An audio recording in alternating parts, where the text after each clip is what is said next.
આજે વિડીયો એવી વાવ ઉપર બનાવ્યો છે કે 700 કે 800 વર્ષ જૂની કહેવામાં આવે છે અને આ વાવ સુરતમાં આવેલી છે અને ખમાવતીના નામે ઓળખાય છે અને લોકોનું કહેવાનું તો એવું જ છે કે રાતના સમયે વાવમાંથી અજીબ અજીબ ડરામણા અવાજ પણ આવે છે અને કાળો પડછાયો અવરજવર કરતો હોય એવું દૃશ્ય દેખાય છે. હાલો જાણીએ આ વાવ વિશેમાં, બનાવી રહેજો અમારા વિડીયોમાં. તો હલો મિત્રો, સ્વાગત છે આજના નવા વિડીયોમાં. તો નાઈ ધોઈને અમે તો મસ્ત મજાના તૈયાર થઈને આવી ગયા બસ સ્ટેશન, લઈ લીધી 10 વાળી ટિકિટ. તો ઘણી બધી વાટ જોઈ તો અમારી જો બસ આવી ગઈ 17 નંબરની અને બેસી જવાનું છે અંદર. જો જગ્યા મળે તો વાઈસ છે, નકર ઊભા જ આવું આપણે શું નડે. પછી તો બસની અંદર કરીને જોયું તો સીટું હતી ખાલી, એટલે હું તો દોડવા માંડ્યો સીટું હાટું. મેં બેસી જઈ ને, જો કેવો મસ્ત મજાના હું બેસી ગયો, મારા દોસ્તાર જો બે આવી ગયા. હવે હાલો જઈએ હવે. પછી તો કતારગામ ઉતરી ગયા ને કતારગામથી અમે તો કર્યા પગપાળા, કેમ કે જવાનું છે ખમાવટી વાવે વાવ જોવા માટે. તો અમે તો પૂગી ગયા છીએ જો ખમાવટી વાવે, અને આ મકાન બતાવે છે ને ઓલી ડેલી છે એની અંદર જઈને એટલે વાવ જોવા મળશે આપણને. તો મારો જો ભત્રીજો છે એ ડેલી ઉગાડે છે, પણ જો વળ ખાય છે, વળ ખાતો ખાતો ડેલી એને જો ઉગાડી નાખી છે. અને હવે જઈએ હાલો અંદર ગયા છીએ, પણ આમ જો અહીંયા કોઈક રહેતું લાગે એવું લાગે છે. આ મકાન બહુ જૂનું છે, એમ લાગે બધું પડી જાય એની માથે એવું લાગે છે. આ મકાનની તો ખબર નહીં કેટલું જૂનું છે, પણ વાવ 800 વર્ષ જૂની છે. તો હાલો આપણે જઈએ હવે વાવ જોવા માટે.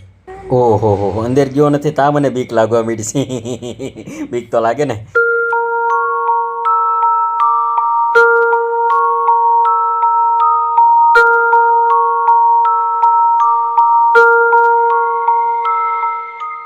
તો હાલો હળું હળું જાય નીચે.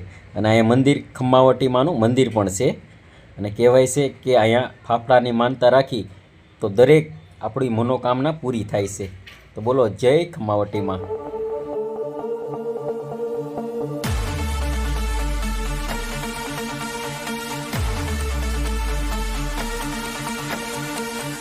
આ કહેવાય છે ને કે હાથ કોઠાથી આ વાવ બનેલી છે, અને ઘણા બધા એમ કહે છે કે આ વણઝારી વાવ છે, પણ હકીકતમાં વણઝારી વાવ નથી, ખાસું નામ તો ખમાવટી વાવ જ છે.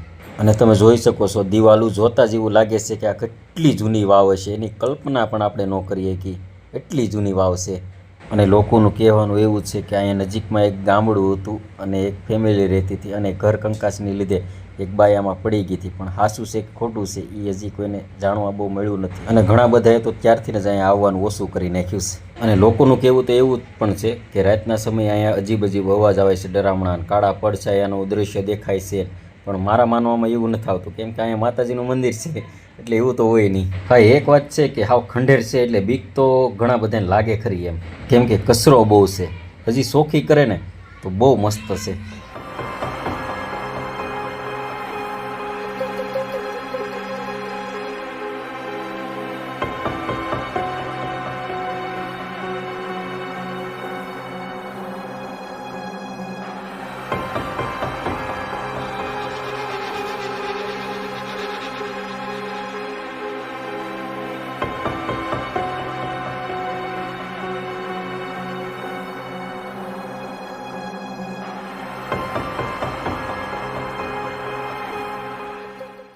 તો છે ને મસ્ત મજાની વાવ. તો મેં મારા ભત્રીજાને મોકલ્યો છે ગાંઠિયા લેવા, કેમ કે માછલા ઝીણા ઝીણા છે ને ગાંઠિયા ખવડાવવાના છે. તો તમે જોઈ શકો છો મારો ભત્રીજો જો ગાંઠિયા લઈ આવ્યો છે, અને આને જો હવે નાખી ગાંઠિયા. તો ખાય છે ને ઝીણા ઝીણા માછલા, અને માછલા જેવડા તો ગાંઠિયા છે, કેમ લાગે મોઢામાં જાય કે નહીં જાય? હાલો તો માછલા તો ગાંઠિયા ખાજા કરશે, આપણે જઈએ હવે ઉપર પાછા. અને વાવ ખંડેર થઈ ગઈ પણ જોવાની તોય મજા આવે છે. હવે વિચારો કે નવી હશે તે કેવી મસ્ત હશે. તો મારા ભત્રીજો એમ કહે છે કે હાલો આપણે માથે જઈને ફોટા પાડી.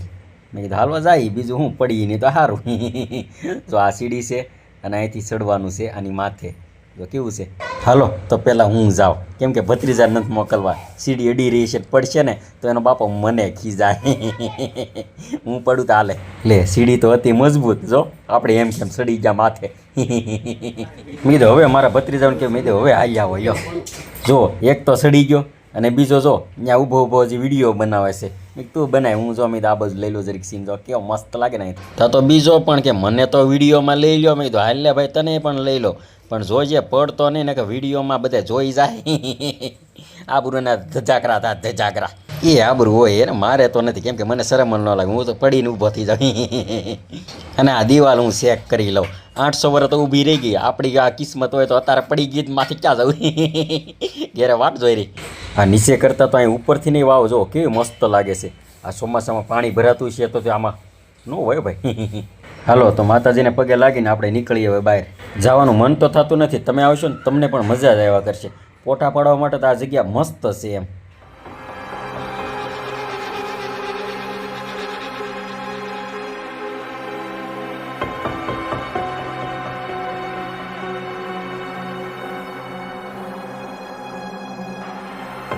તો તમે જોઈ શકો છો અમે બહાર આવી ગયા છીએ અને આ મકાન છે આની અંદર જવાનું છે. સ્ટેશનથી ખાલી થોડુંક જ છે 1-1.5 કિલોમીટર છે. તો અમને તો બહુ મજા આવી. તમે આવશો તમને પણ મજા આવશે. તો આ વિડીયો અહીંયા જ પૂરો કરીશું. વિડીયો સારો લાગ્યો લાઈક શેર અને ફોલો કરતા જજો. તો હવે મળશું બીજા વિડીયોમાં. તાલકી જય માતાજી અને જય શ્રી રામ બધા ભાઈઓને.